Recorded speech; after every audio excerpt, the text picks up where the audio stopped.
Nama saya Yeseri Sifatul Katam dengan NPM 23201045. Perkenalkan, nama saya Roberti Leviani Biarti, NPM 23201060. Perkenalkan, nama saya Yeri Falus Samador, NPM 23201055. Halo, perkenalkan nama lengkap saya Kasila Angelinarium, NPM 23201040. Selamat pagi Ibu dan teman-teman. Di sini saya akan menjelaskan tentang obat amlodipin. Amlodipin adalah obat resep yang digunakan untuk menurunkan tekanan darah tinggi atau hipertensi dan mengobati angina pectoris atau nyeri dada. Obat ini termasuk dalam golongan kalsium channel blocker (CCB) atau antagonis kalsium. Yang pertama itu cara kerja dari obat amlodipin. Cara kerja dari obat amlodipin ini menghambat aliran kalsium ke dalam sel otot polos pembuluh darah. Hal ini menyebabkan pembuluh darah menjadi lebih rileks dan melebar, sehingga aliran darah menjadi lebih lancar dan tekanan darahnya menurun. Yang kedua itu penggunaan dari obat amlodipin ini. Yang pertama, mengobati hipertensi. Amlodipin ini dapat digunakan sebagai obat tunggal atau dikombinasikan dengan obat lain untuk menurunkan tekanan darah. Yang kedua, mencegah angina pectoris. Amlodipin dapat membantu mencegah serangan angina pectoris dengan meningkatkan aliran darah ke jantung. Yang ketiga, mencegah serangan jantung dan stroke. Contohnya itu pada pasien dengan hipertensi, amlodipin ini dapat membantu menurunkan risiko serangan jantung dan stroke. Yang keempat, mengobati angina pensimental.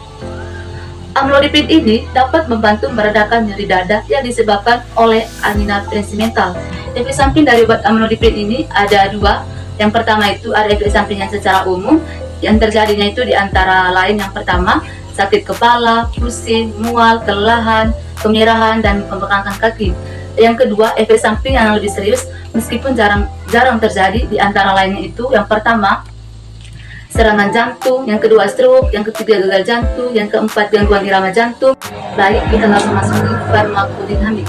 Yang pertama itu farmakodinamik atau proses yang terjadi ketika obat amlodipin ini diminum. Yang pertama itu terjadinya penyerapan. Setelah diminum, amlodipin diserap dan saluran pencernaannya ke dalam aliran darah. Dan proses penyerapan biasanya yang membutuhkan waktu sekitar 2-3 jam. Dan bioavailabilitas amlodipin itu jumlah obat yang diserap di tubuh sekitar 30-40%. Yang kedua itu distribusi. Setelah obatnya diserap, amlodipin didistribusikan ke seluruh tubuh melalui aliran darah. Amlodipin terkait pada protein plasma, terutama albumin sebesar 98%, dan obat amlodipin ini menembus darah otak menjadi jumlahnya lebih kecil. Yang ketiga, metabolisme. Metabolisme amlodipin itu terjadi di hati menjadi beberapa metabolisme yang tidak aktif.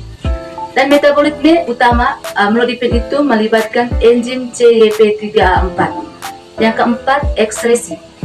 Sekitar 60% amlodipin dan metabolisme itu dikeluarkan melalui urin dan 40%-nya itu dikeluarkan melalui feses.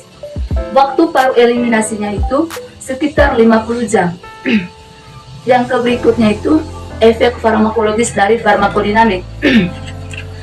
Efek farmakologis amlodipin yang pertama itu bekerja dengan cara menghambat aliran kalsium ke dalam sel otot polos pembuluh darah, dan hal ini menyebabkan pembuluh darah menjadi lebih rileks dan melebar, sehingga aliran darah menjadi lebih lancar dan tekanan darahnya menurun.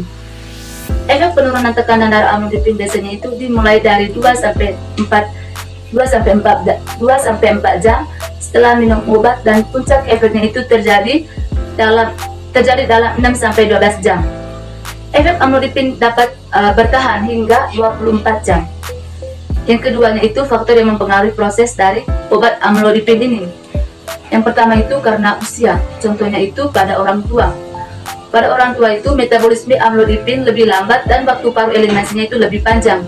Dan yang kedua itu fungsi hati. Contohnya itu pada pasien dengan gangguan fungsi hati. Metabolisme amlodipinnya itu dapat terpengaruhi dan kadar obat dalam darah dapat meningkat. Yang ketiga itu obat lain. Ada beberapa obat dapat berinteraksi dengan amlodipin dan mempengaruhi metabolisme atau efektivitasnya.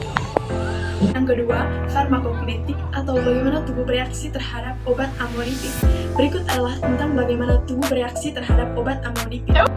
Yang pertama itu pencernaan dan penyerapan. Ketika Anda menelan tablet amlodipin ini, obat ini dicerna di dalam perut dan usus kecil.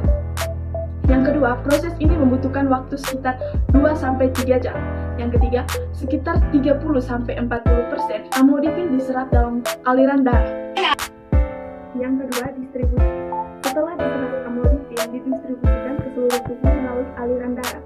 Obat ini terkait pada protein plasma, terutama albumin, sebesar 98%. Amlodipin dapat menerobos saluran darah otak, tetapi dalam jumlah yang kecil. Ketiga, mekanisme kerja. Amlodipin bekerja dengan menghambat aliran kalsium ke dalam sel otot polos, pembuluh darah. Hal ini menyebabkan pembuluh darah menjadi lebih rileks dan lebar, sehingga aliran darah menjadi lebih lancar. Efek obat amlodipin ini menurunkan tekanan darah. Yang keempat, metabolisme. Amlodipin di metabolisme di dalam hati menjadi beberapa metabolisme yang tidak aktif. Metabolisme utama amlodipin melibatkan enzim CYP3A4. Yang kelima, ekskresi. Sekitar 60% amlodipin dan metabolisme dikeluarkan melalui urin dan 40% dikeluarkan melalui feses.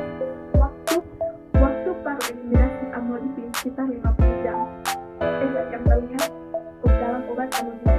Yang pertama, tekanan darah menurun dalam 2-4 jam setelah minum obat. Yang kedua, efek maksimal penurunan tekanan darah terjadi dalam 6-12 jam. Efek amlodipin dapat bertahan hingga 24 jam. Faktor yang mempengaruhi reaksi tubuh. Yang pertama itu usia. Contohnya pada orang tua, metabolisme amlodipin lebih lambat dan waktu paru eliminasinya lebih panjang. Yang kedua itu kondisi kesehatan. Contohnya pada pasien dengan gangguan fungsi hati atau ginjal mungkin mengalami efek samping yang lebih parah. Itu saja materi untuk penjelasan tentang obat amlodipin. Sekian dan terima kasih.